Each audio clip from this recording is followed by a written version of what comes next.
Dis hy. Goeiemôre. So lekker om weer by julle te wees. Ek sê vanoggend vir iemand, "Jy's lewe is kort." Jy's lewe so kort. Dit gaan so vinnig verby. Dis so kort. Jy weet, ek kan sien hoe ek elke dag bietjie ouer raak en hoe dinge verander en hoe goed wat naby gevoel het baie ver voel. Maar tog is lewe die langste ding wat enige van ons ooit sal doen.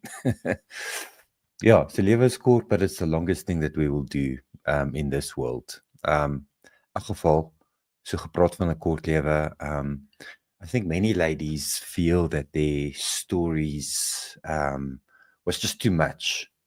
I've done earlier in this year about almost 100 interviews with ladies, hearing what that moment of discovery felt like for them.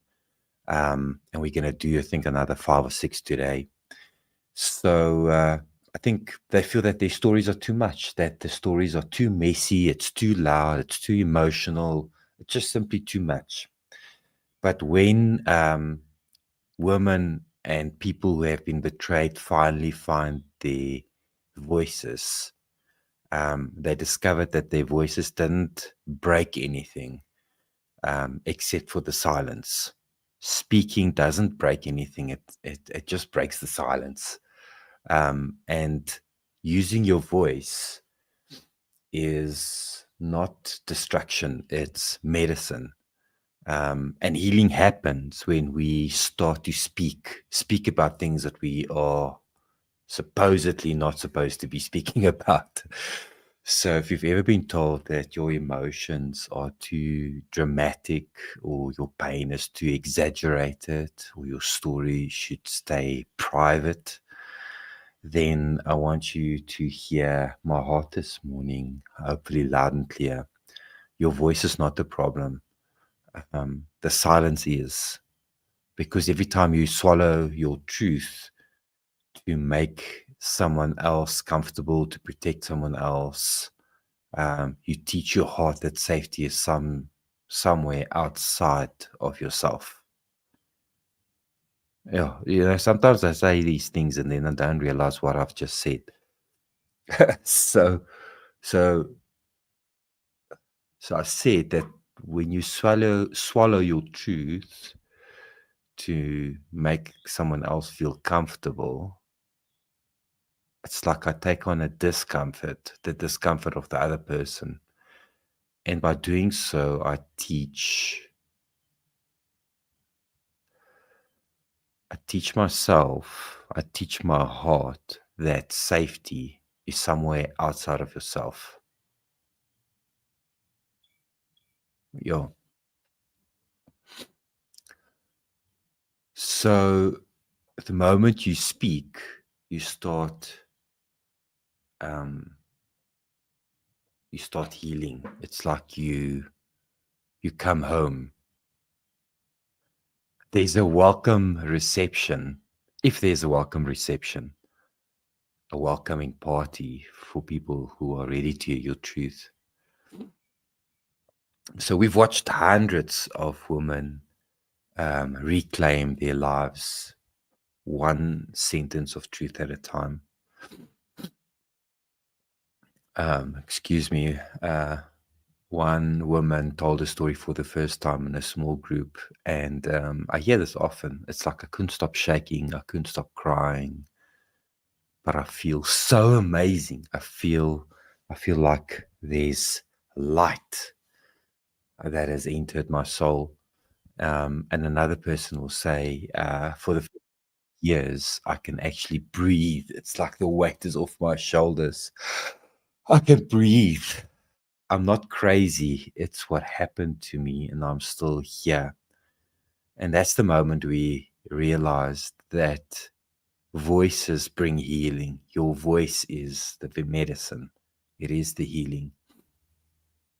And again, the scripture I spoke about yesterday, John 8, verse 32, it says, you will know the truth and the truth will make you free. Obviously, the truth here is a person, it's Jesus.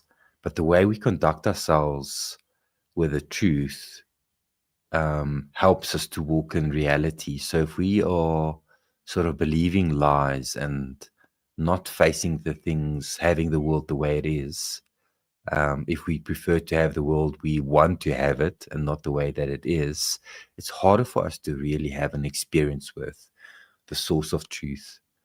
And sometimes truth comes out trembling. But even if you're trembling while sharing your truth, like my story demonstrated, it's still truth.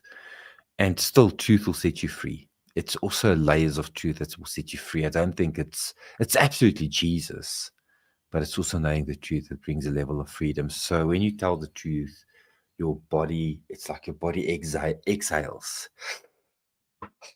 When you speak, the confusion starts to clear in your own mind because words bring light where silence builds shadows. Then that other verse of scripture, I can't remember, is it in Proverbs or Ecclesiastes? I think it's Proverbs, Spreuke, yeah. It says life and death are in the power of the tongue. And this means that your words can resurrect what shame tried to bury. Life and death are in the power of the tongue. So your words can resurrect. So I remember somebody said that speaking this stuff out was like something closed. It was like I discovered closure. And this is exactly what's supposed to happen when truth finally finds air.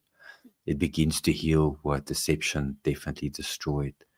So we've seen women rise from betrayal to beauty. We've watched tears turn into boundaries. We've watched boundaries turn into a sense of peace and space and life. And I know God's promise is that He will turn mourning into dancing. And I think, what does it say? It says, you turn my mourning into dancing. You turn my sadness into,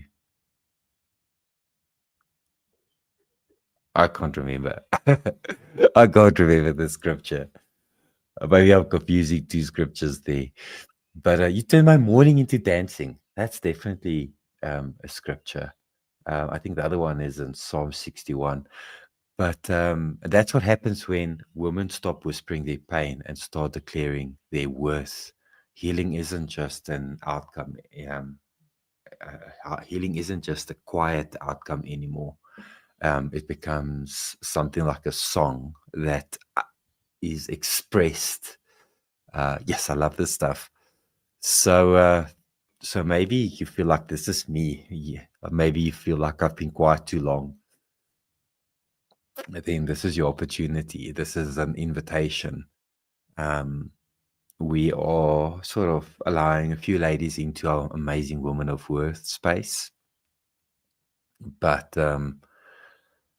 we want to limit this opportunity for those who are ready to heal in truth, even if you're scared of the truth and what you may discover. So send me a DM, a Facebook message that says I'm ready. That's all you need to do. You don't need to have the right words. We'll help you find the right words, because sometimes what's locked inside here requires the vocabulary of another person to help us unlock that. Your voice absolutely isn't too much. It's the medicine. It's the healing. It's the sound of your healing. And I believe that this is an opportunity for you. So just maybe something from my own story as far as I relate to truth. So for those of you that don't know, I am a sexual addict. I'm a sex addict, a porn addict. And I've been clean since the 1st of November 2012. And recently, within the last 3-4 weeks, I've struggled with temptation massively. Yes, it's been hard for me, sexual temptation. And I'm not shy to say it anyway. I'd say it on this video, I share it with the people. I'm so open about it. Say it to every counselor, every pastor that I'm seeing. I'd say it in church groups. I don't care. Because there's no shame. There's no shame in my heart. There's no guilt. Like, I'm free. I'm not free from the temptation. I'm not free from being tempted. I'm free from the guilt and the shame that temptation would want to use to draw me back in. So I'm still standing strong.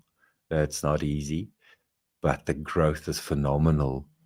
And I think yesterday or somewhere I said that standing in the truth is like having your feet on the grass and feeling the sunshine on your face. Yes, it's amazing. I hope you can feel what I'm feeling. But the same level of healing that is possible for me is possible for you. And that's why I'm extending an open hand to you. Because every person that finds their own feeling multiplies the joy and the excitement and the satisfaction and the appreciation and the determination and the enthusiasm inside of me. Yeah, and it's so nice to be sharing this with all of you. Thanks so much for listening to me. I hope you have a fantastic day further. I've got a lot of stuff to do today, starting with meetings in 20 minutes. So I need to wake my kids up and then we'll have a nice day. Thanks, everybody.